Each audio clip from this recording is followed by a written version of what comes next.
Hey guys, what's going on? Mouse here. Just a quick mission video for returning players to this first anniversary of Solo Leveling Arise. So if you've been gone for a while or just starting fresh, now is gonna be the best time to play because there has been a lot of improvements already in the game and there are so much rewards and freebies currently from the first anniversary celebration. So let's dive into some of the updates that you might have missed. I'm gonna give you some general tips. So if you're planning to return to the game, the moment you log in right now and check the events and then check the freebies, it's literally an explosion of loots. From the codes as well, you can get them hundreds of tickets, SSR selectors, progression items, even full SSR weapons and hunters.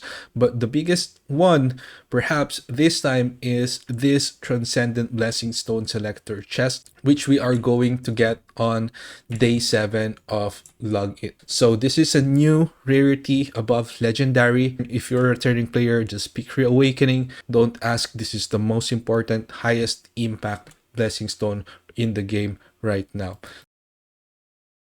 So one of the improvements that they have implemented is that they continuously nerfed early content so that new players, returning players can catch up faster to the late game content. Especially the story mode, the total power requirement is now very low. It's easier to clear. It's also loaded with extra rewards, including summon tickets.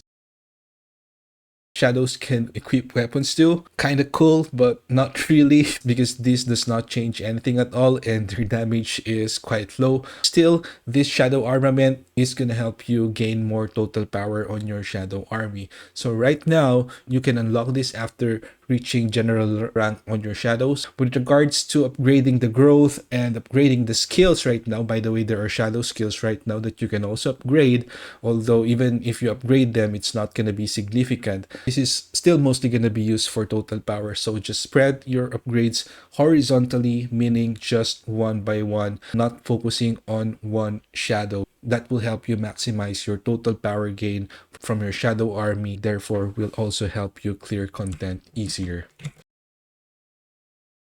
And recently, they also released new artifacts, including level 100 gears.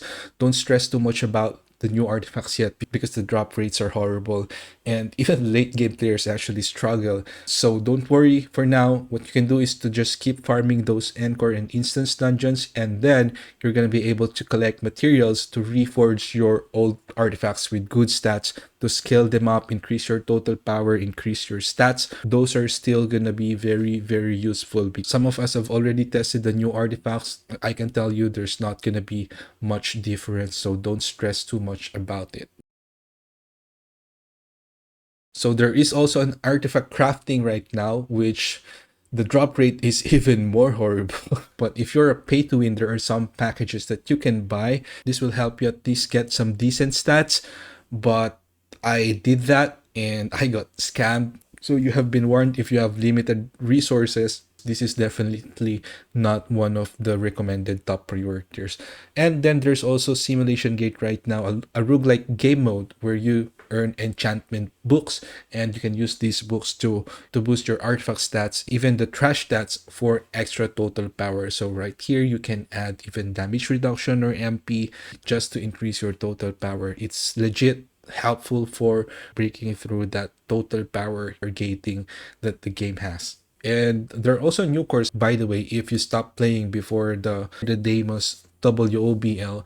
But most of these cores are still not being used right now, aside from a very, very limited number of cores, which are also not game changing at all. So like, for example, Teeth of the Watcher, it matters right now, especially for guild boss team fight content to solve MP issues. And then the meta cores like Nameless Demon Mind and Ancient Trait are still the most commonly used right now. And you can also, by the way, limit break these cores now up to level 15. Costs a lot of resources, but will provide significant boost in your stats and total power. And also, since you saw that there is already a mythic or transcendent blessing stone, of course, that also applies to runes. And you can synthesize them using materials that you can get from Simulation Gate, POD, and other game modes, or you can buy from the shop, of course. So you have to have legendary runes, collect 15 pieces of these fragments, and then you can synthesize to transcendent rarity. The stats increase is actually minimal, but the total power gain is gonna be worth it even for the defensive blessing stones. But if you're a returning player, of course, don't worry too much about this. It's very difficult to get these if you don't buy the packages, but I would assume they would add more sources in the future, so let's just wait on that. Other game modes like POD and the new guild boss, and POD by the way is now weekly instead of daily and drops upgrade materials for shadows and those transcendent blessing stone materials. So no more everyday tryharding here. And as for the new WOBL Monarch of Transfiguration normal mode, and hard mode is gonna come soon. And there's also a guild boss now, just in case you didn't reach this point, and you can run two teams of 6 hunters plus Song Jinwoo, and the elements are rotating, so this is like a larger POD, and there's already a new all-out war competitive mode now for guilds. Returning player, don't stress too much about this yet. Just focus on your main team. You can still get good rewards even if you don't try hard this stuff. This is like for the hardcore and really competitive players. And we also now have some significant QOL improvements, like full equipment, skill artifacts, etc. presets. It's still buggy right now. It's pretty new, but does the work and it helps. So this has been a long time wish of players before, and Netmarble already gave it after like almost a year, and with bugs, of course. So dungeons like WOBL, Sim Gates, Encore dungeons, instance dungeons have now more multiplay, more attempts. So it saves a lot of time. So only 10 gates per day even. So dailies are now less grindy in my opinion compared to the early game or even the mid game. There's a lot of work to do daily. This is gonna be the perfect time to come back. Lots of resources, and we now have a new sets of units that power creep the first generation of units. So if you pull them now, they're gonna be of course the strongest unit, and they are of course relevant in most game content right now. Like the water version of Chahe In. This is a Valkyrie Chahe in an alternate timeline.